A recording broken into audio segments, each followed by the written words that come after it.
Well, hello, hello, hello. I have some celery. Well, what's left of the celery I had. And when I cut the stalks off from the root bulb or whatever this part is called, it's where the roots used to be here. Um, I noticed it looked like a flower. And I remember that at some time I had taken this part of celery, dipped it in paint, and stamped it on paper to make flowers. And who loves getting flowers? That's right, Mama. And it's almost Mother's Day, so I decided I would try it this way to apply a little paint on the celery with my paintbrush and stamp it that way. So this celery was from yesterday. I just let it sit out so that it could dry out a little bit because it's a vegetable, so it has water in it. And I didn't want that to interfere with the painting that I was making. So, okay. So these curved parts of the celery represent the flower petals. I think that's enough paint. And let's see how this goes. Press down, apply a little pressure, and then voila. Looks like a rose. It's beautiful. Roses, the petals on a rose overlap in this way. So this looks like the perfect rose without painting all the individual flower petals on the paper yourself. You can just use this celery as a stamp. Now, everybody does not like celery. It is a vegetable that has a very distinct taste. Some people think it has a strong taste. I personally love celery. I cook with it. I eat it raw. I put peanut butter on it. Celery is yum yum. I enjoy it. Okay, here's another one. Press down. Give some pressure.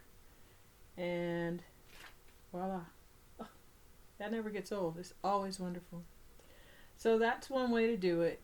Keep your celery, or when you're finished with it, or you notice that you're almost to the end of the celery, save this part and stamp some flowers with it.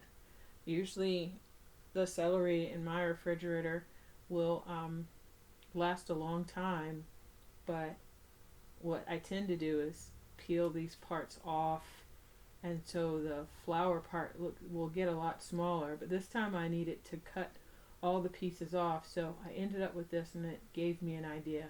You never know where your art inspiration will come from. So, putting this to the side and this paint to the side, I'm going to add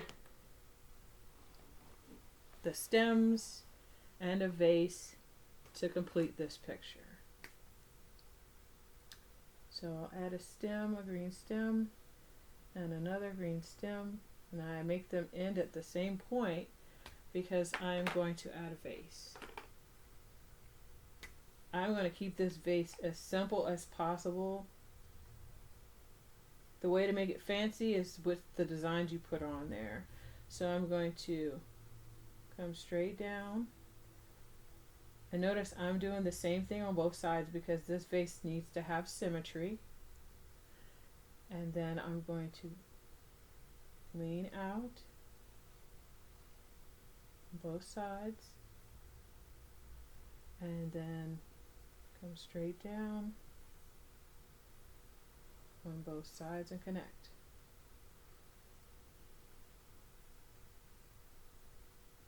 It's much harder to do a curvy vase, so I decided to keep this one more angular and geometric by just doing it that way.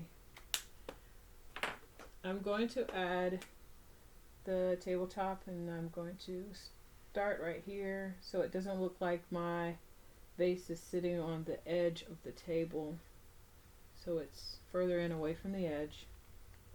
Okay, I need to go back because these flowers, I'm sure, have leaves. So I add lines like that, and then I go back and I add the leaf by making a curve in from one end of that little line to the other. So I start at one end, curve out, and stop at the other end. Curve out and stop.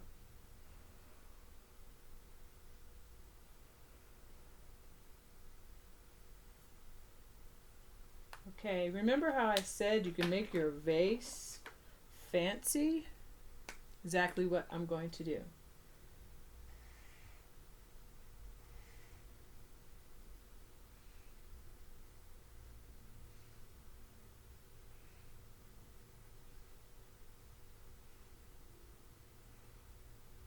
That looks like 3-letter X's side by side, but then when you look again, you'll notice these are some diamond shapes, and that's half of the diamond shape on that side of the bottle and half of a diamond shape on that side of the bottle. And I think that makes a really cool design. I think I'll add a similar design up here.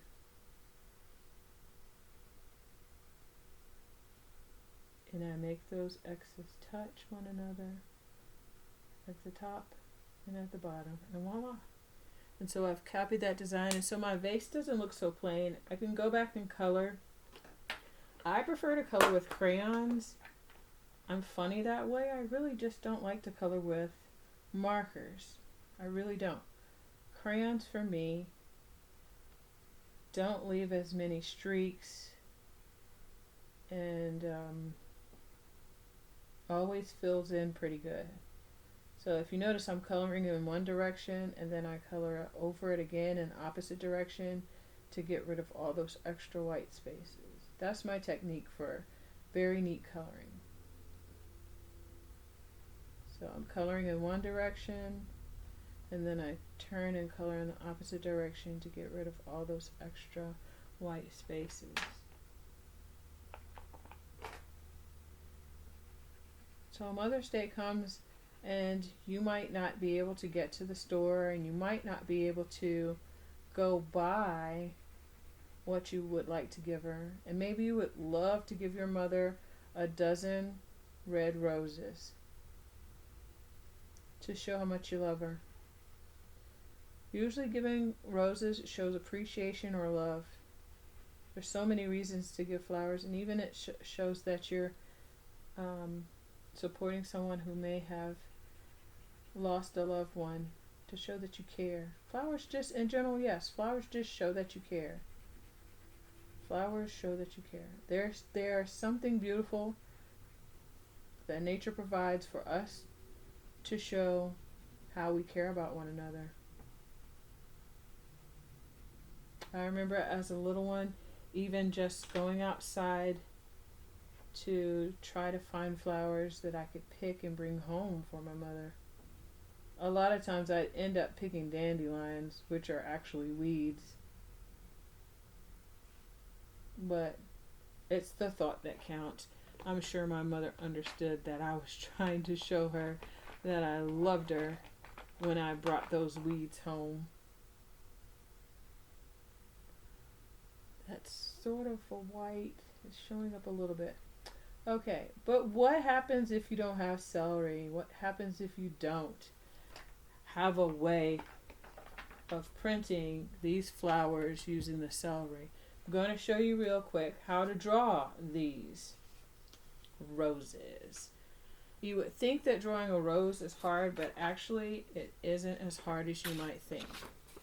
So we're going to start in the middle, and I'm going to use red because I think red is the ultimate color for roses. I hope these are my good markers.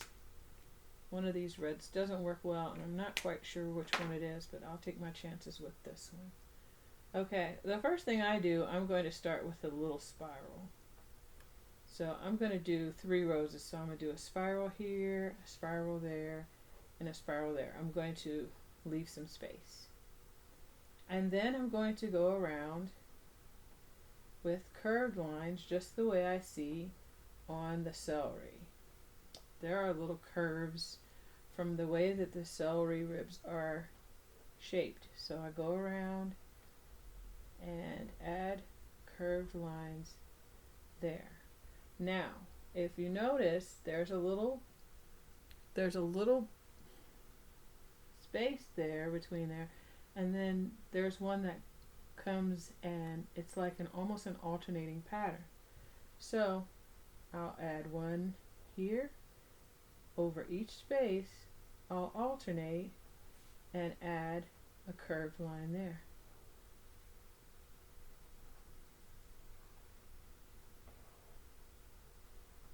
And then when I get on my next layer, my next level, I'm going to go even bigger.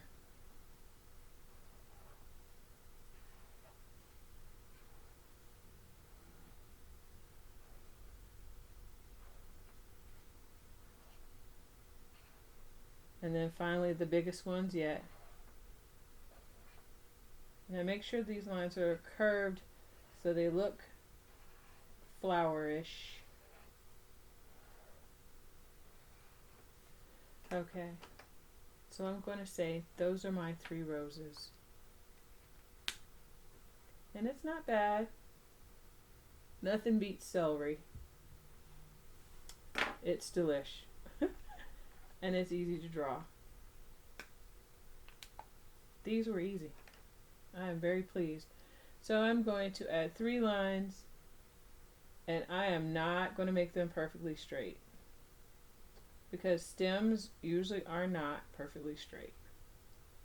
And I'm going to make them end right in the same area, because that's going to be the opening of my vase.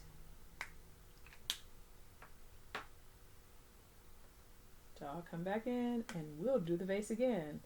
Remember, I did a straight line across there for the opening, 2 straight lines down, a leaning line, another leaning line, 2 more straight lines going down, and 1 straight line across. Then to add the table or the tablecloth, I think I'm going to have a red tablecloth this time. I make a line from the side of the bottle to the side of the page, and then make sure I have one that runs parallel with it, the same level, right there. And last step, before we go, let's add a few leaves. So I'm going to add a leaf here and there and here and there, and there we go. So leaf is a curved line that starts from the top of this straight line and goes to the bottom. Let's make it curve, oops, and curve.